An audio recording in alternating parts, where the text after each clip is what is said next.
Hey guys, it's Ben again, coming back at you with some calf tips and the best calf workout I have for building my massive calves. We're going to try to make Matt's calf as big as mine today. So first things first, you all know I'm a stickler for execution. If you're not doing it right, you're wasting your time. So calf training, everybody goes, BPAC, how do you get your calves? You know, are they genetically blessed? Of course they're genetically blessed at some level, but execution is first and foremost with everything we do. So before I teach you the workout, I'm going to teach you how to do it right. So first thing you guys need to know when you're thinking about calves, calves are an ankle extensor. They're plantar flexors. So when you look at my calves, they should be doing this. They should be pointing my toe. So if I was a ballerina, this is what I'm going to be doing. Everyone should be practicing to point their toe. Most people are doing something like more resembles this. So I don't want you guys rolling on the outside of your foot. I want you to point your toe. And if you guys all just do that at home, you can actually feel everything on the back of your legs should be nodding up. So the problem with most people here is they're getting more of a foot flexion exercise going out on the outside of their feet versus getting good plantar flexion of their entire ankle joint. So how do we do that? What do I think about when I'm training? I put my feet about shoulder width apart. Matt's can do this too. And he's actually thinking about consciously bringing his ankles together. So if I were to demonstrate for you guys, this is what it looked like normally standing. I actually do this. What that's going to do is going to force me onto the inside of my feet. So I'm actually trying to go up onto my big toe. So it's going to more resemble this, as opposed to what most people do is this. So you don't really want to go out on the outside of your feet. Varying ankle position or varying hip position is the difference is negligible with calf training. So I highly suggest just training in straight lines. The body works most efficiently in straight lines. Matt, let's get on there and demonstrate a set before we get into the workout. So Matt's going to pick a weight that's really, really light, real easy. One tip that I've actually given Matt was he had a hard time figuring out how to pull his ankles and knees together. Put something between your knees. Put a ball between your knees or a pad, or even your water bottle between your ankles. So Matt's going to stretch all the way down. At the bottom, he's actually trying to contract his tibialis, coming all the way up. Now that you can see him move, there you go. Stretch all the way down. Notice his tempo is controlled. I don't want to dictate a tempo for calf training. It's control.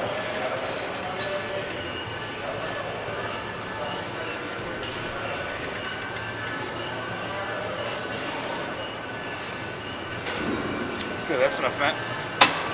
Okay, so here comes the workout. This is fun. I do this on my own all the time. It sucks, but it's going to teach you guys how to do this properly. What you can do is you can do 10 reps. You're going to rest 15 seconds. But while you're resting 15 seconds, you're going to do 10 to 15 body weight reps. So Matt's going to do his 10 reps on there. Instead of resting, he's going to step off the machine, just body weight from the floor. So what we do is we tap our heels on the floor. Don't spend any time on the floor. Back up. Tap, back up. Tap, back up. Notice I'm staying on the insides of my feet, pulling my ankles together. So what I'm doing here is I'm training the muscle in the shortened position. You're going to notice the contraction gets really, really intense. You notice the lactic acid accumulates a lot more because we're getting that muscle so short. So the knees are slightly bent. Whatever your knees are doing, it's consistent. I don't want a lot of knee movement. Just keep it consistent. Boom. Tap the toe down or tap the heel down, up. Tap the heel down, up. So what I'm trying to envision, if you can think about it, is trying to really bring up the lines under my calves. So I really get up on the tips of my big toe. Let's do 10 reps. Rest 15 seconds while you do it. We're going to do 100 reps. So Matt's essentially going to do 10 sets with very minimal rest.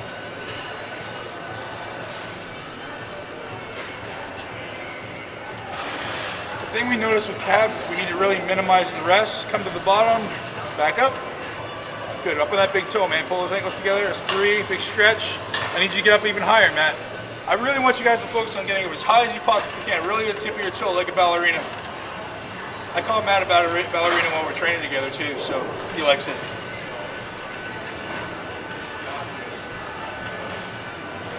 That's mostly because his legs are built like a ballerina. Good, so now just hang on to here. Good, so same execution, just up on the tips of your toes. Pull the ankles together a bit more. Try to keep your feet straight, Matt. Don't pull your heels together. There you go, just pull your ankles together. Good, so I don't want you guys toes in, toes out, just really straight. Straight lines always. Good, up a little higher. That's it. Up on that big toe. Still go on the outside of your feet a little bit. There you go. Good, lots of air, lots of breathing. Lots of air. Spend some time in the contracted position. Hold. Good, down. All the way up a little higher. Use this to pull yourself up if you need to. Good.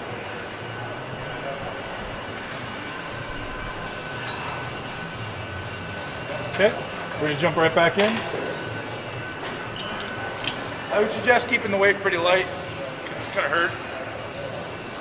But what you're doing is, from my experience, by doing that body weight contraction and getting up really, really high, you're actually going to train your brain and train your nervous system to allow that contraction to happen a little more naturally. Most people don't ever get a maximum contraction on their calves because they're simply not able to. They're too weak. But by doing those body weight contractions between sets, it should be a lot easier to get up onto the tips of your toes to contract the maximum. Keep moving. Even if the reps are short, keep moving. Initiate with 10. Good. Down. 10 reps. Get some air. Lots of deep breathing, guys. Really breathe in through your nose, out through your mouth. Good. If you got to pull yourself up here, the goal is not to necessarily work the calves in this. The goal is just to get in that really short position. Tap down, back up.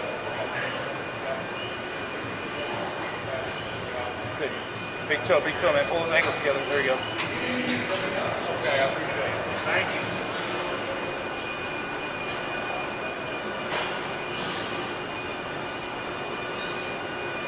If you need to progressively decrease the weight as you get back in there, you do that. Okay, that's enough. Let's get back in. 10 reps. When I'm doing those 10 reps, because I'm a little more experienced, I'm usually doing them pretty quick, to be honest. So between sets, I'm literally going 1, 2, 3, 4, 5, 6, 7, 8, 9, 10. Back in. You'll notice as you get stronger, it's a lot easier to do those body weight reps. All the way down, all the way up, man. Bigger stretch. 2. All the way down. Engage the calf.